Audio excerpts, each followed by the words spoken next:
Salut à tous, on se retrouve pour une nouvelle vidéo sur le fait de voyager seul. Pour commencer la vidéo, je vais tout de suite vous parler de la question que tout le monde me pose, c'est est-ce que c'est pas trop dangereux de voyager seul quand on est une femme? Et la réponse que je vais vous donner, c'est que ça l'est pas plus que pour un homme, j'ai tendance à dire. Comme d'habitude, c'est en fonction de ce que j'ai vécu. Bien sûr, je suis pas allée dans des pays où c'est connu que la femme là-bas c'est très compliqué en termes de liberté, c'est très compliqué en termes de sécurité. Moi, les pays dans lesquels je me suis rendue, c'était des pays plutôt sécuritaires. Donc voilà, j'ai pas eu ce problème. Vous êtes dans un endroit où vous n'êtes pas dans votre zone de confort. Donc les gens peuvent facilement vous cibler. Je veux dire, si vous êtes en Asie ou en Amérique latine, en Afrique, et que vous venez d'Europe, généralement ça se voit sur vos traits que vous êtes plutôt européen. Et en plus de ça, vous avez les grosses baskets, le gros sac, le machin. Enfin, votre tête c'est catégorisée en tant que touriste. Donc à partir de là, vous êtes une cible. Une cible pour les vendeurs, une cible pour les arnaques, une cible pour les personnes qui veulent vous voler. Enfin voilà, vous êtes une petite cible. Maintenant, ça veut juste dire rester vigilant. C'est-à-dire que effectivement, moi par exemple, j'avais toujours une pochette sous mes vêtements dans laquelle j'avais mon passeport et mon argent. Et si je dormais par exemple dans un endroit, j'avais un oreiller avec une espèce de petite poche dans cet oreiller là, donc je pouvais mettre mes affaires dans cette petite poche d'oreiller et dormir sur l'oreiller, et donc du coup ces affaires là étaient protégées. Donc c'est tout, restez vigilant. Au final, l'endroit où je me suis fait voler mes affaires mais que j'ai récupéré ensuite, je vous invite à voir la vidéo, ça a été à Tahiti, et c'était dans un endroit plutôt sécuritaire en fait, c'est-à-dire que c'était un endroit où on m'a dit non mais t'inquiète, ici tout le monde est gentil, il y a quasiment pas de crime, enfin genre c'était vraiment en mode franchement laisse tes affaires, va te baigner, t'auras pas de soucis. Et c'est là où finalement je me suis fait voler mes affaires. Je voulais vraiment faire cette vidéo. C'est quelque chose qui a changé ma perception des choses, du monde et de moi-même.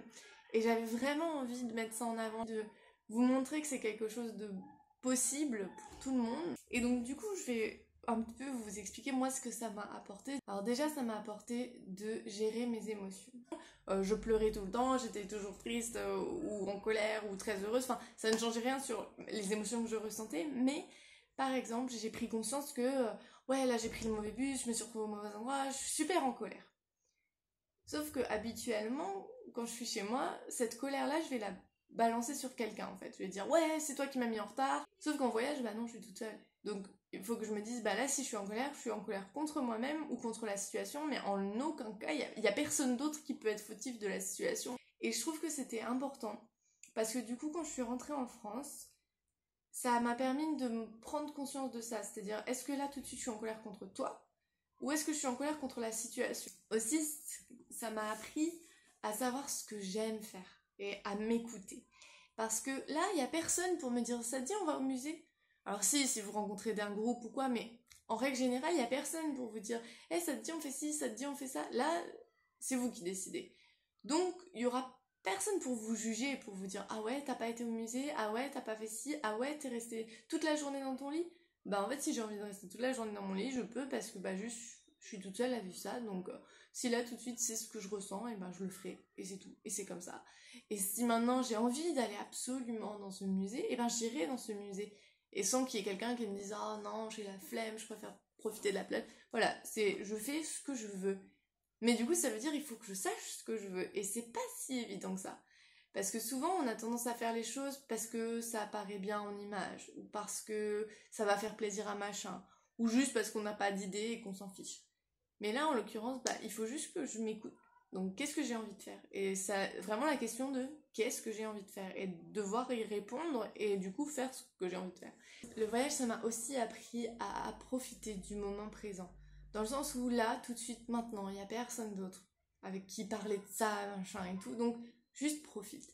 Ouais, tu peux prendre ta photo, mais profite, c'est ton moment à toi. Regarde ce paysage incroyable devant lequel tu es.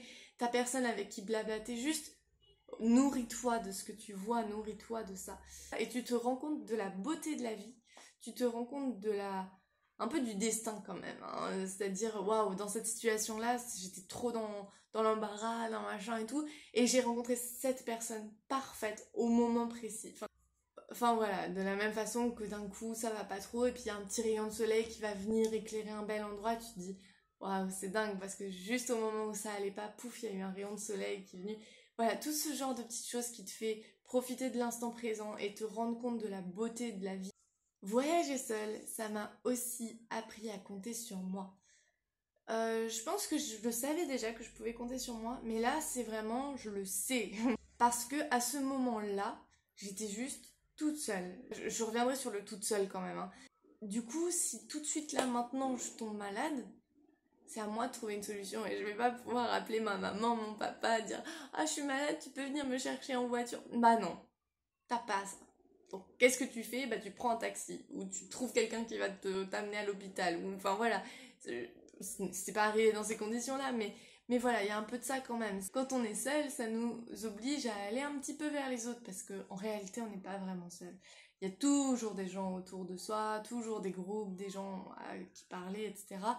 Mais du coup, ça veut dire qu'il faut faire cet effort-là. Si sourire, parler, se prendre 1500 fois le truc de Oh, where are you from? Oh, I'm from France. Voilà. Et ben tant pis, on le dira 1500 fois, on le dira 1500 fois avec le sourire.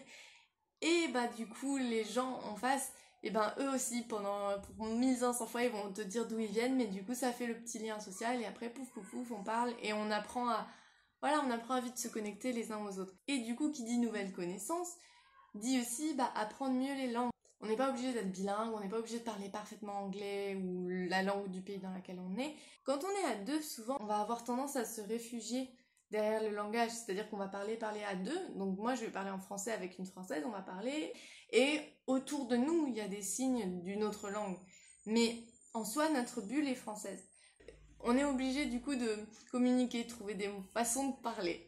Et donc, ben, on améliore automatiquement nos langues. Je me souviens, je m'étais dit, waouh, je parle trop bien anglais et tout, c'est trop cool, j'ai trop amélioré ma langue. Et je suis arrivée avec un groupe d'anglais, de vrais anglais. En fait, non, je parle très bien anglais pour étrangers. Je maîtrise l'anglais pour étrangers. Les étrangers me comprennent et je les comprends. Et c'est incroyable. Mais alors, les anglais, on ne se comprenait pas. J'ai pas mal de personnes qui m'ont dit ouais, mais moi je pourrais tellement pas être seule, c'est tellement dur. Mais on n'est jamais seul. Parce qu'en fait, quand on est seul, les gens le repèrent un petit peu. Et donc ils vont venir vous parler. Et donc, bah, pour peu que vous restiez quelques jours au même endroit, dans la même auberge de jeunesse, vous allez rencontrer des gens. Je veux dire, il y a une cuisine, vous allez cuisiner parfois ensemble, ou juste vous allez faire une sortie. Enfin, toujours. Et en plus, vous êtes dans un endroit où les gens ont envie d'aller vers les autres. Et donc, du coup, vous allez toujours rencontrer des gens. Toujours. Tant et si bien que, bah, en fait, moi, il y a des fois où juste... j'allais acheter mon petit déj ailleurs et le prendre dans un coin parce que j'avais juste envie d'être tranquille en fait. Parce que je savais que si je me mettais dans la pièce commune, il y allait y avoir quelqu'un qui s'assirait à côté de moi, qui me dirait alors tu viens d'où, machin, tout ça. Et que j'avais juste pas envie de ça à ce moment-là. Donc ne vous inquiétez pas, vous serez pas réellement seul. Passons maintenant aux quelques inconvénients parce que c'est pas parfait non plus. J'ai pas envie de vous donner une image juste trop idyllique et que vous n'y croyez pas. Donc je vais aussi vous dire ce qui ne va pas.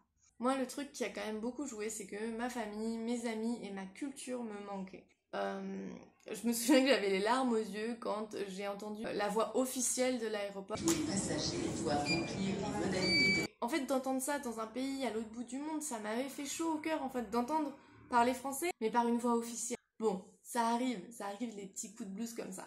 Mais après, derrière, en fait, on vit des choses tellement intenses qu'on se dit... Franchement, ça vaut le coup d'être patient. Et quand on rentre, mais c'est telle joie de retrouver tout le monde, mais quand on rentre, on est encore un peu là-bas, en fait. On a tout... On revoit notre vie normale, et en même temps, on fait le parallèle avec ce qu'on a vécu, et on se dit, mais qu'est-ce qui s'est passé, en fait? Autre chose qui est un petit peu compliqué à gérer, c'est que personne ne peut vraiment comprendre ce qu'on vit. Donc, comme vous voyagez seul, personne n'a le même chemin que vous, personne n'aura fait les mêmes choses que vous, exactement.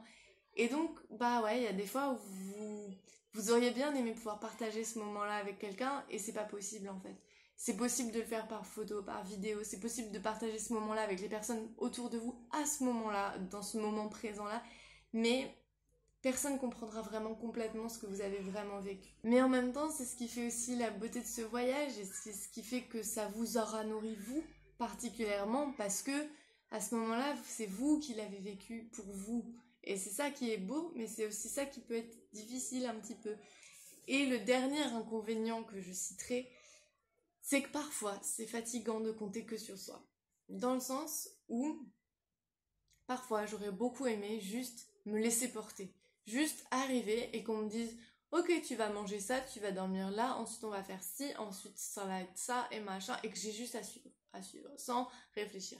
Alors parfois ça arrive, par exemple en Nouvelle-Zélande il y avait une expérience avec un bus et donc ils nous emmenaient dans des auberges spécifiques, enfin tout était très très très cadré et ça m'avait vraiment fait du bien de reposer un peu ma tête d'organisation et de suivre ce bus. Mais voilà, mais c'est vrai que parfois c'est fatigant. Il y a un problème, c'est à vous de le résoudre. Vous avez envie de faire quelque chose, c'est à vous de l'organiser. Encore une fois, c'est un inconvénient, mais ça veut dire que derrière vous savez que vous avez cette force-là, vous savez que vous pouvez compter sur vous, vous savez que vous en êtes capable en fait. Et c'est ça qui est beau. Je m'arrête là pour cette vidéo. J'espère qu'elle vous a plu. J'espère qu'elle a pu vous montrer les beaux côtés du fait de voyager seul, vous rassurer si vous en aviez besoin. Et puis je vous dis à bientôt pour une nouvelle vidéo. Salut!